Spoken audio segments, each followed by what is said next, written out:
ఈరోజు వెల్దుర్తి పోలీస్ స్టేషన్లో రిపోర్ట్ అయిన దాసరి నర్సమ్మ అని చెప్పేసి ఈ పెద్దాపురం గ్రామము, తర్వాత ఈ మెల్లూరు విలేజ్ సంబంధించిన పెద్దాపురం హ్యామ్లెట్ సంబంధించిన దాసరి నర్సమ్మ అని చెప్పేసి ఒక 42 సంవత్సరాల ఈ మహిళ మరణానికి సంబంధించి పూర్తి వివరాలు, తర్వాత ఈ హత్యకు సంబంధించిన ఈ కేసులో నేరస్తుడిని కూడా వితిన్ 12 అవర్స్ లో రిపోర్ట్ అయిన 12 గంటల లోపే అరెస్ట్ చేయడం జరిగింది. దీని వివరాలలోకి వెళ్తే దాసరి నర్సమ్మ అని చెప్పేసి ఈ మహిళ ఈ పెద్దాపురం మెల్లూరు గ్రామానికి సంబంధించిన పెద్దాపురం హ్యామ్లెట్ కు చెందిన ఆమె. ఈమె వివాహిత మహిళ, 2 పిల్లలు ఉన్నారు, వాళ్ళ హస్బెండ్ తోటి ఉంటుంది. ఈ క్రమంలో ఈమెకి అదే గ్రామానికి చెందిన నిందితుడు నేరస్తుడైన ఈ దార మల్లేష్ తోటి ఆమెకు ఎఫ్ఐఆర్ కొనసాగుతుంది. ఈ ఎఫ్ఐఆర్ విషయంలో 2 ఫ్యామిలీస్ లో కూడా గొడవలు అవుతున్నాయి. ఈ విషయం తెలిసింది.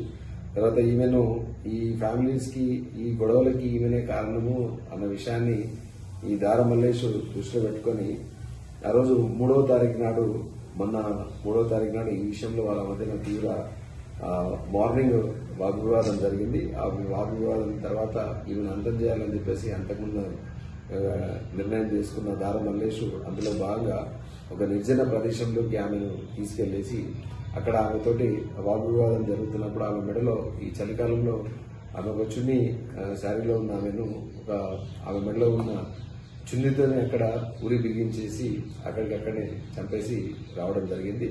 ఇది పూర్తిగా ఫారెస్ట్ దగ్గర ఉండడము, నిర్జన ప్రదేశం ఉండడం వల్ల ఎవరు ఇది చూడలేరు. తర్వాత ఈ 3వ తారీఖు నాడు ఈ మహిళ అప్పటి నుంచి కనపడకపోవడంతో వాళ్ళ ఫ్యామిలీ మెంబర్స్ అందరూ కూడా చుట్టుపక్కల, తర్వాత వాళ్ళ బంధువులను ఈ ఎంక్వైరీ చేయడం జరిగింది. అంతకుముందు రాత్రి వాళ్ళ ఇంట్లో గొడవ జరగడంతో ఆ గొడవకు మనస్తాపం చెంది బయటికి వెళ్ళిందేమో అన్న ఒక అనుమానంతో వాళ్ళంతా కూడా చుట్టుపక్కల అందరినీ వెతికే క్రమం చేసేస్తే తర్వాత మొన్న రాత్రి వాళ్ళకు ఒక ఈ క్లూ వచ్చింది. ఏంటంటే ఇక్కడ ఫలానా ఏరియాలో ఒక మహిళ మృతదేహం ఉంది అన్న విషయం తెలవడంతో రాత్రి మామూలని అప్రోచ్ కావడంతో వెల్దుర్తి ఎస్ఐ రాజు, తర్వాత సిఐ రంగకృష్ణ వెళ్లి చూడడం జరిగింది.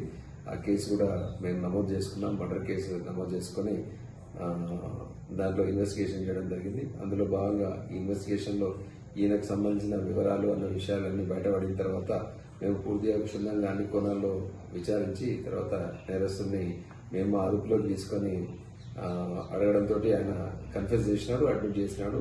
ఈ నేరానికి నేనే కారణము, నేనే నేరం చేసినాను. తర్వాత ఆమె ఎట్లయినా తొలగించుకొని తర్వాత ఫ్యామిలీ పరంగా నేనంతా ఆమె అడ్డు